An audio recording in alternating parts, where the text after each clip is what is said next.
We were patrolling. I told him we can't go back the same way.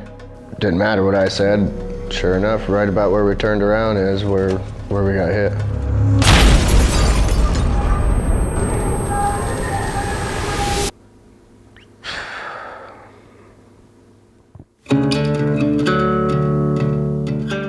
My name's Michael Zingelewicz. Grew up in Montana, a little small town, Anaconda, Montana. Between 15 and 18, I was just partying it up, creating nothing but havoc. So I decided, well, I'm not doing anything else with my life. I'm gonna join the Marine Corps in hopes to go serve the country right, and that'd be it. I'd die in battle. That was kind of my plan.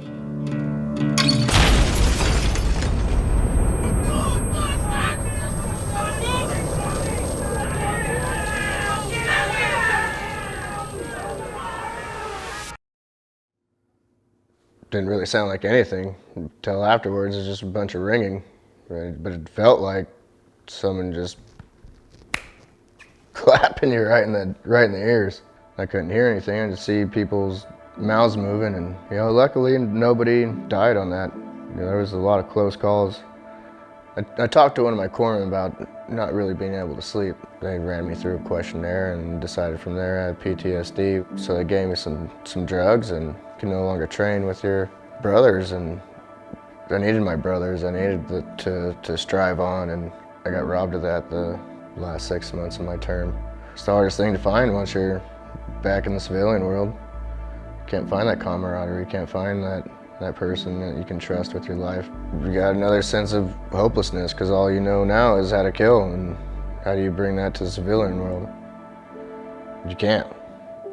There's always that booze, that bottle as well.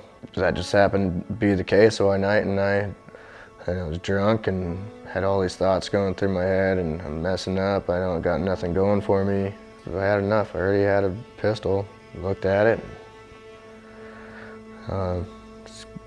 Getting ready to suck that 45, and I ended up holding off and made a couple phone calls, called my mom, and before I knew it, I had a little mini intervention, like 4 in the morning. My mom, she always been my number one. She reached out. They happened to get in contact with Wild Ops, just got random phone calls, people I never met, people I never heard, and I wish I could give them a big hug. I do. Another buddy through Wild Ops says, hey, how would you feel about going on a little trip with some other veterans, and just remember that we all are still part of this brotherhood. We hit the road.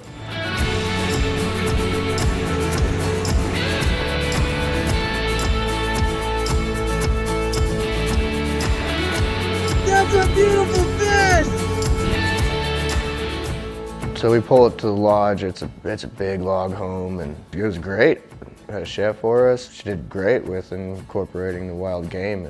And we go to this fishing place. We get suited up, outfitted out, and getting taught how to fly fish. I've never fly fished a day in my life. Each day we'd a different place, really. Good times. And every day start off with one story, not to overpower anyway. That for these guys, they don't want to bring back bad memories all at once, but you still hear their story, and you still share that compassion. Before the second day, everybody's already calling each other brother and giving each other hugs. These guys, they're putting this whole program together. They share their stories, their travels with God, and just telling us what this whole program is about. I never really had a relationship with God, and was curious, and one of the gentlemen, he just handed me his Bible. So here you go, here's my Bible, you can have mine. That alone was so powerful to me. It's a nice Bible. Read a couple scriptures with me, and I actually was baptized shortly after our Wild Ops mission.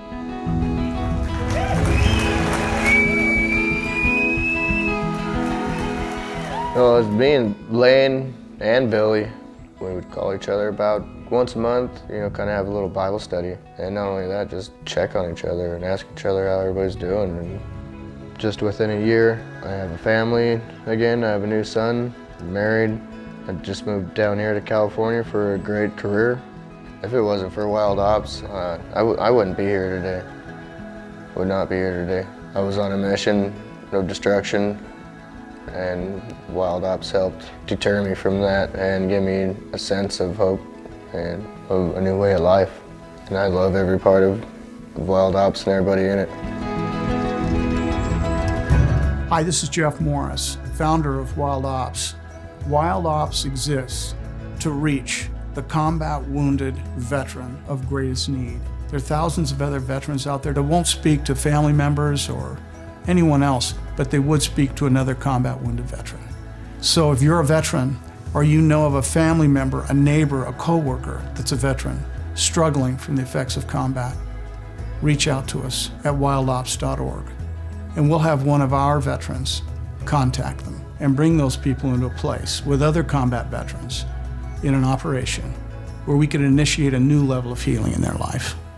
For the thousands of unreached combat veterans, we'd ask that you partner with us so that we might broaden our reach. You can donate online at wildops.org. So on behalf of the veterans, their wives, sons and daughters, mothers and fathers, because the whole family is injured, we'd like to say thank you.